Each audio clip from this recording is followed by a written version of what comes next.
that we need to cover before we get started. All right, let's go. All right, to get started, the first thing is you need to go and download the exercise files.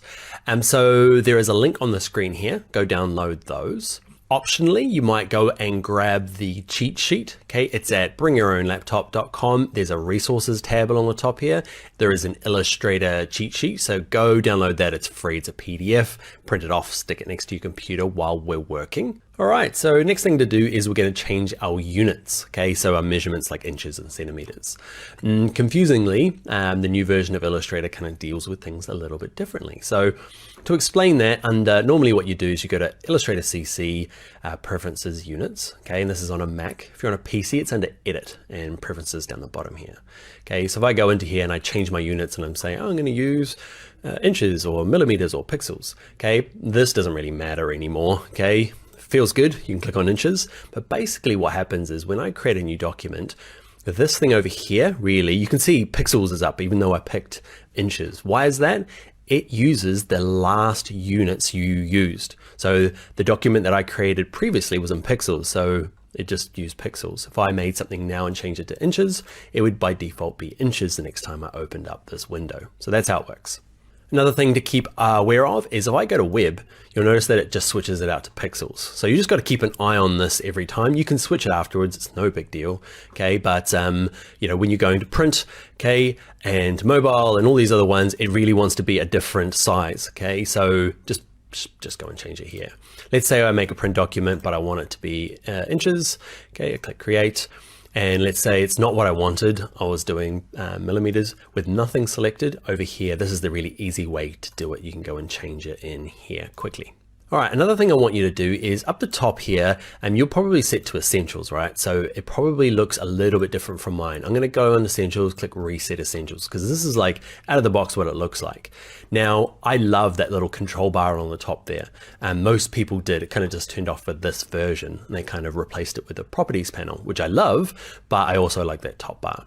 So for this course, I'm gonna turn it on. Okay, so with essentials, okay, I'm gonna get a window and just make sure this control bar on the top is actually up there, okay, because it's just handy. Now what you might do is once you've kind of got your properties, you know, your panels in the way you like them, you can go and save them. You don't have to, but if you want to, you can go to new workspace and you can see that I already have one called Dan. It's already used. I'm going to replace it. Okay, click Dan. Just means that if things go wrong later on, right, I can go to reset Dan and it goes back to this and has our nice little control bar along the top. Now, there are going to be some of you who are using an older version of Illustrator. Okay, so you can totally do pretty much everything. Is like one thing, the puppet tool you can't do.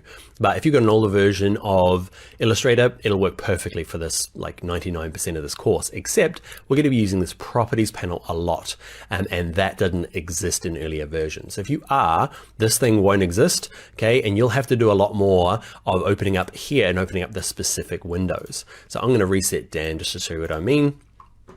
Okay, if I grab my type tool now and draw stuff out, draw a box out, you can see over here I got my fill and my stroke and my font. Whereas if you're using a previous version, you can either find it up the top here or you go to window and you have to turn on under type, you can turn on the character panel. So I'm going to use this because it's quick and awesome. But if you're like, oh man, he's going to the appearance panel, you just have a look what it's called and then find it up here. You will find a specific tab or a specific panel that will control that. Cool. Another thing just to cover is I've got some stock images that I use for this course.